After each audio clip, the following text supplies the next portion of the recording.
Hoy vamos a estar en Gálatas, otra vez, por supuesto, capítulo 2, y vamos a empezar en versículo 11, y vamos a terminar el capítulo esta mañana. Pero antes de comenzar en Gálatas, necesito 2 voluntarios para ayudarme leyendo unos versículos después. Entonces, ¿alguien que quiere leer, Maniris, Hebreos 12, versículos 1 a 2? Hebreos 12, versículos 1 y 2. ¿Alguien más que quiere leer? Sí. Déjame ver. Lo escribí mal. Segunda de Corintios 4, 10 al 11. Segunda de Corintios 4, 10 al 11. Lo tenía escrito Corintios. Dije, ¿pero cuál? Hay que buscarlo. Segunda de Corintios 4, 10 y 11. Y ahí estaremos ahí en esos versículos después. Compartiendo una mesa con alguien, comiendo con ellos, implica una familiaridad con ellos. Muchas veces es raro la vez que nosotros vamos a comer con extranjeros, que no sabemos ni nombre, ni nada. Algunas veces sí pasa, pero si yo estoy sentando con alguien, comiendo con ellos, probablemente yo los conozco, por lo menos un poco. Es más que simplemente comer comida con otra persona. Vale más, implica más. Muestra una relación con alguien, ¿cierto? Si alguien te invita a tu casa a comer, es más o menos importante. Eso vale algo. Para los judíos era aún más importante, más significativo. Ellos tenían reglas estrictas que tenían que seguir y los gentiles no. Los judíos tenían que lavar las manos 3 veces, que caía el agua hasta aquí. Ellos solo podrían comer ciertas cosas. Estando en contacto con otras cosas, ya les hacía impuro. Y todo eso. Compartir comida con gentiles era así. Recuerda, ellos comían con sus manos y solo podían usar un mano. Tenían un mano limpio y otro no. Entonces solo podían comer con este y comiendo con otros iban a llegar en contacto con ellos, estaban compartiendo de la misma cosa, la misma comida y todo eso. Para un judío, comer con unos que no eran judíos, gentiles, eso no se hacía. Imposible. Imposible. Mire, era importante seguir la ley para los judíos en este área. Tenía implicaciones que tenían que ver con el pacto que Jehová hizo con los judíos. Pero los judíos no entendieron que también comer con gentiles tenía implicaciones que tenían que ver con el pacto que Jehová había hecho con ellos y los gentiles. Sí, todo había cambiado, pero muchos de los judíos no se habían dado cuenta de esto. Recuerda que la semana pasada les dije que Pablo era dispuesto a pelear por el evangelio y pelear contra cualquiera. Y eso lo vamos a ver en versículo 11 en Gálatas. Él dice, pero cuando Pedro vino a Antioquía, le resistí cara a cara, porque era de condenar. Pues antes de que viniesen algunos de parte de Jacobo, comía con los gentiles. Pero después que vinieron, se retraía y se apartaba, porque tenía miedo de la circuncisión. Si hicieron la tarea, ya vieron que Pedro sabía mejor que cualquiera que las viejas leyes sobre manteniendo pureza con la comida y solo comiendo ciertas cosas, ya pasaron. Ya, no tienen nada que ver. Él también sabía que el evangelio es para todos. Pero, ¿qué estaba haciendo Pedro? Lo vemos aquí en estos versículos. ¿Qué hacía? con los gentiles, pero después vinieron otros, los judaizantes, y después, ¿qué hizo? Se avergonzó, se apartó, exactamente. ¿Y por cuál razón? ¿Por qué lo estaba haciendo? Por miedo. Lo estaba haciendo por miedo. ¿Qué piensas que sintieron esos gentiles? O, bueno, piénsalo de esta manera. ¿Cómo te sentirías tú? Yo me siento herido, enojado, confundido, quizás muchas diferentes cosas. Pedro, discípulo, apóstol, antes mi amigo, ya no quiere nada que ver conmigo. Pablo tiene que confrontar a Pedro. Y no simplemente porque él está haciendo lo que los creyentes gentiles se sienten mal o incómodo. Es mucho más importante que eso. Seguimos leyendo, versículo 13. Y en su simulación participaban también los otros judíos, de tal manera que aún Bernabé fue también arrastrado por la hipocresía de ellos. Hasta Bernabé. Pero cuando vi que no andaban rectamente conforme a la verdad del evangelio, dije a Pedro delante de todos: si tú, siendo judío, vives como los gentiles y no como judío, ¿por qué obligas a los gentiles a judaizar? Pablo dice, pero cuando vi que no andaban rectamente conforme a la verdad del evangelio, es por eso que Pablo tiene que confrontar a Pedro. No le queda otra. Están torciendo la verdad del evangelio. Esto no es algo chico. Es enorme. No hay cosa más grande que eso. Pedro está diciendo con sus acciones que los judíos eran mejores que los gentiles, que no eran iguales. Es que no puedo comer contigo, no somos iguales. Los judíos somos mejores que ustedes. Comer contigo me bajaría a tu nivel. No puedo hacer eso. Pedro nunca dijo eso, pero con sus acciones lo estaba diciendo, lo estaba gritando, lo estaba proclamando para que todos lo vieran. Esto es en serio. Pablo tiene una buena pregunta para Pedro aquí. ¿Cuál es?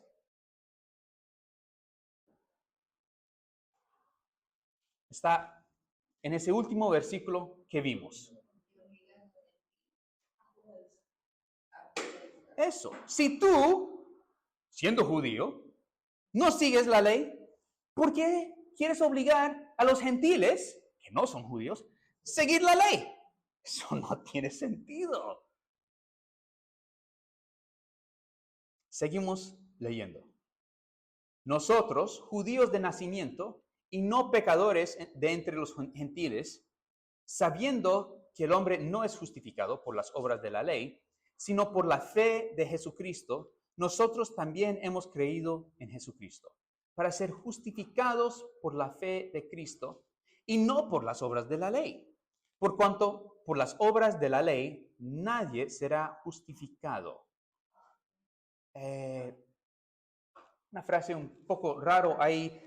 ¿Qué quiere decir pecadores entre los gentiles? Bueno, en tradición judía, por supuesto los gentiles eran pecadores. No tenían la ley. ¿Cómo van a saber que lo que están haciendo es malo? No pueden. Entonces, por supuesto, ellos son pecadores. Los judíos que tenían la ley eran transgresores. Y ellos, los judíos, veían eso como diferente. De verdad, no tanto. Pecado es pecado. De todas maneras, todos hemos pecado y necesitamos la gracia de Dios.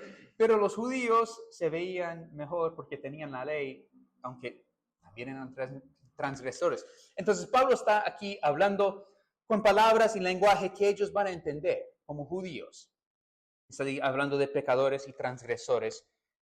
Y ahora Pablo y Pedro, judíos con la ley, han reconocido que la ley no les puede salvar, sino solo por la fe en Jesucristo se halla la salvación. No pueden ser justificados por la fe, por la ley, solo por la fe en Jesucristo. Y aunque algunos, como Jacobo, el pastor en Jerusalén, aún sigan la ley, Pablo, un fariseo, antes fariseo de los fariseos, seguían a la ley más fuerte que casi cualquier otro, ya no se sigue la ley, para nada. Ni un chico, no. Pablo dice, yo tengo libertad en Cristo, ya no estoy sujeto a la ley. Como seguidor de Cristo, no tengo que cumplir estas reglas, estas fiestas y esto. Tengo fe en Cristo, tengo la gracia y misericordia, con eso basta. Leemos versículo 17. Y si buscando ser justificados en Cristo, también nosotros somos hallados pecadores, ¿es por eso Cristo ministro de pecado? En ninguna manera. Porque si las cosas que destruí, las mismas vuelvo a edificar, transgresor me hago. ¿Qué? Esto bien enredado, no es muy simple para nosotros entender, lo tuve que estudiar, lo tuve que bien cranearlo y todo, parece un poco complicado. Bueno, el pastor Warren Wiersbe lo dice así. Básicamente, Pablo dice a Pedro, nosotros no hemos encontrado la salvación por medio de la ley. Solo hemos encontrado salvación por medio de fe en Jesús. Pero ahora, siendo creyente, tú vuelves a la ley. Esto significa que tu fe en Jesús solo no te salvó. De lo contrario, no habría necesitado la ley. Entonces, Cristo realmente te hizo pecador. Además, Pedro, tú has predicado a los judíos y gentiles que no son justificados por la ley. Entonces, volviendo al legalismo, estás construyendo lo que derrumbaste. Esto significa que pecaste cuando lo derrumbaste. Porque si esto vale y lo estás construyendo otra vez, nunca lo debiste quitar y derrumbar. No, siempre. Si vas a seguir la ley y decir que todos necesitan seguir la ley, ¿por qué en un tiempo dejaste de seguirlo? O estás pecando en ese tiempo o estás pecando ahora. No puedes tener de las dos maneras. Escoge el uno o el otro. Y claramente, solo hay salvación en Jesucristo por medio de la fe, no por obras. Pedro sabe esto, Pablo sabe esto, pero Pablo tiene que recordarle, mire, lo estás haciendo mal. Ojalá eso te ayude a entender lo que Pablo está diciendo aquí, porque quedó un poco enredado. Seguimos en versículo 19. Porque yo, por la ley, soy muerto para la ley, a fin de vivir para Dios. Con Cristo estoy juntamente crucificado, y ya no vivo yo, mas vive Cristo en mí. Y lo que ahora vivo en la carne, lo vivo en la fe del Hijo de Dios, el cual me amó y se entregó a sí mismo por mí. No desecho la gracia de Dios, pues si por la ley fuese la justicia, entonces por demás murió Cristo. Estos versículos no son largos, pero son llenos de doctrina. Y vamos a tomarlos frase por frase, línea por línea. Empieza y dice, porque yo por la ley soy muerto para la ley, a fin de vivir para Dios. Esa palabra traducida para Dios, aquí también puede ser traducido hacia. Leémoslo así. Porque yo por la ley soy muerto para la ley, a fin de vivir hacia Dios. Ya tiene un sentido de dirección, ¿cierto? tomamos un momento para leer Hebreos 12, versículos 1 y 2. Por tanto, nosotros también, teniendo en derredor nuestro tan grande número de testigos, despojémonos de todo peso y del pecado que nos asedia, y corramos con paciencia la carrera que tenemos por delante, puestos los ojos en Jesús, el autor y consumador de la fe, el cual, por el gozo puesto delante de él, sufrió la cruz, menospreciando el oprobio, y se sentó a la diestra del trono de Dios. Amén. Cuando corremos nuestra carrera, estamos corriendo hacia Jesús, puesto los ojos en Jesús. Eso es nuestra meta. El autor y consumador de la fe. Él lo comenzó, Él lo terminó, quedó todo en Él. Y nosotros, como vamos andando en esta vida, debemos mantener nuestros ojos en Jesús. Él es nuestro ejemplo. Él es nuestra meta también. Yo quiero llegar a ser más y más como mi Salvador Jesucristo. Cada día. Yo quiero vivir mi vida hacia Él. Volvemos a Gálatas.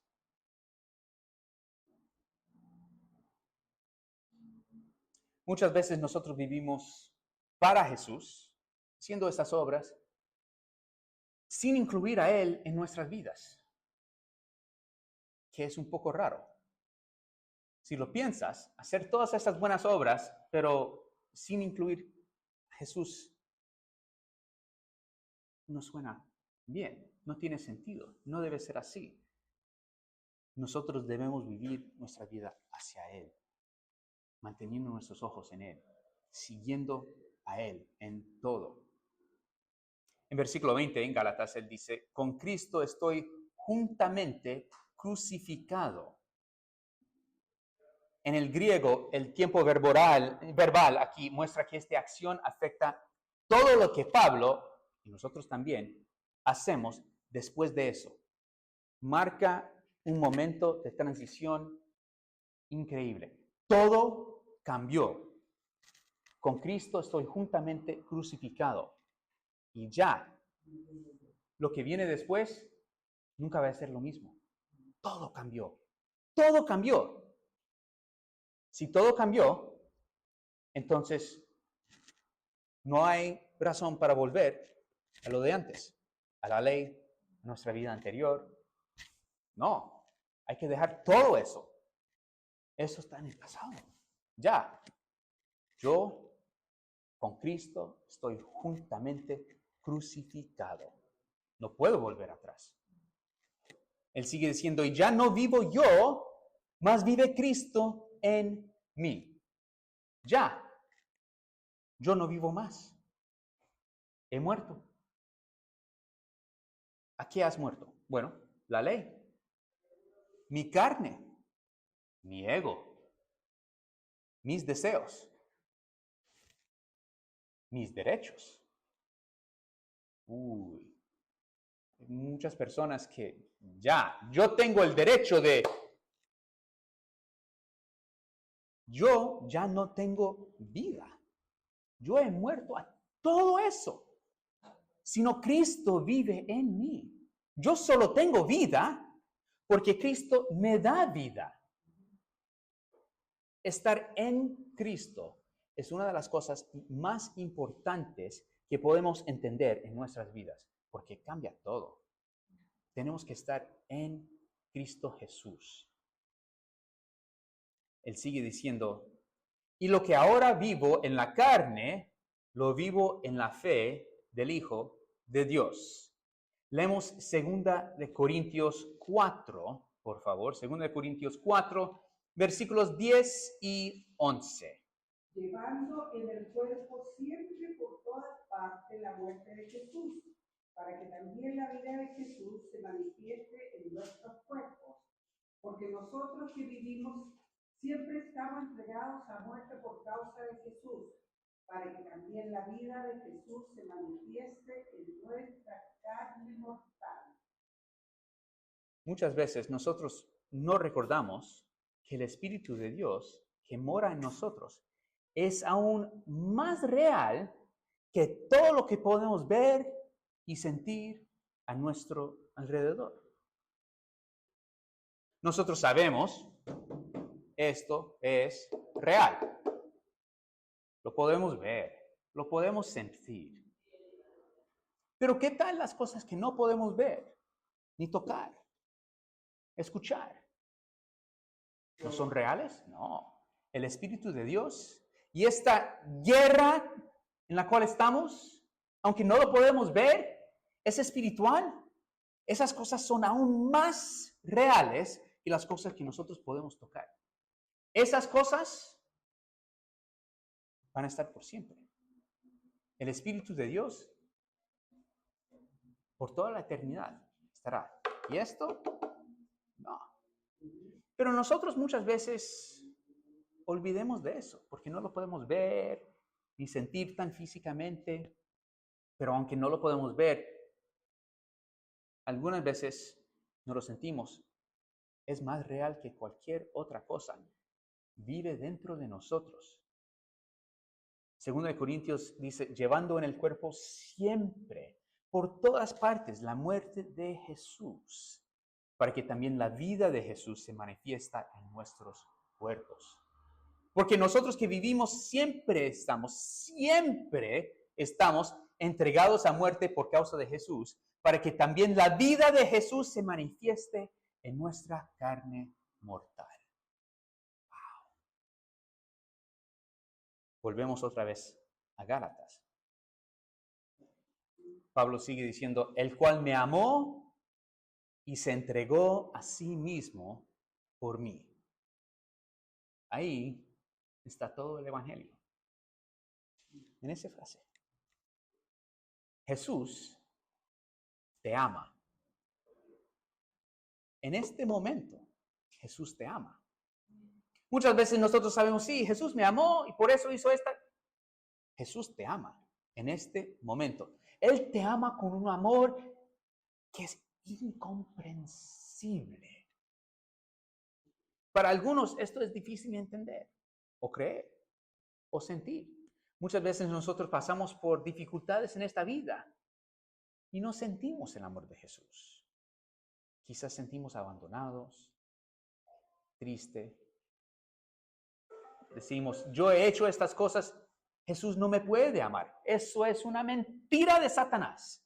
Jesús te ama. Jesús te ama.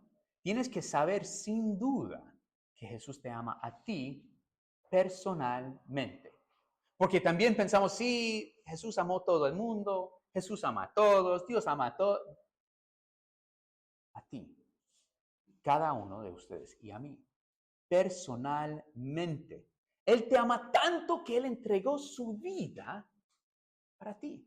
Si tú hubieras sido el único pecador que necesitaba el sacrificio de Jesús, Él aún así hubiera ido a la cruz para que tú tuvieras la oportunidad de aceptarlo como Salvador y tener la vida eterna. ¡Qué gran amor! ¡Qué gran amor!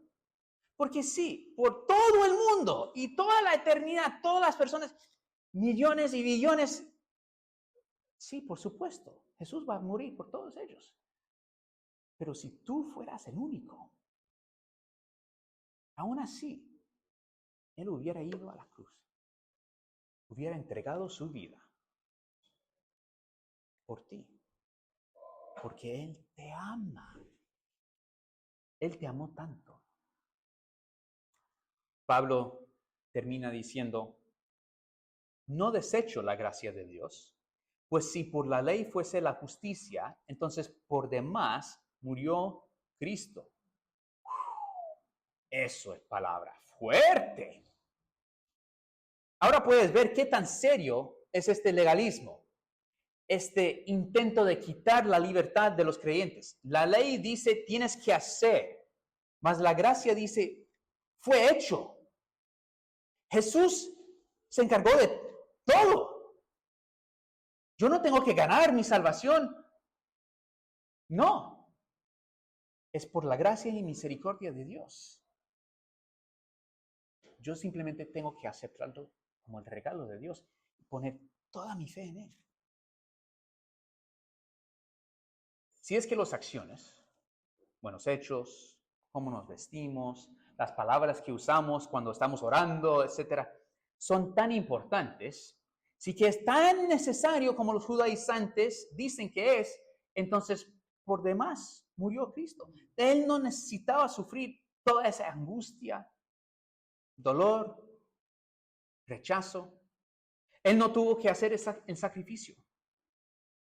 También es decir que Jesús no fue digno, que Él no es digno. Y eso es también fuerte. Si alguien me dice eso, me enojo. La Biblia dice todo lo contrario. ¡Qué travesía! Si esto no te choca, yo no sé qué puede hacerlo. Decir que Jesús no es digno, no puede ser así.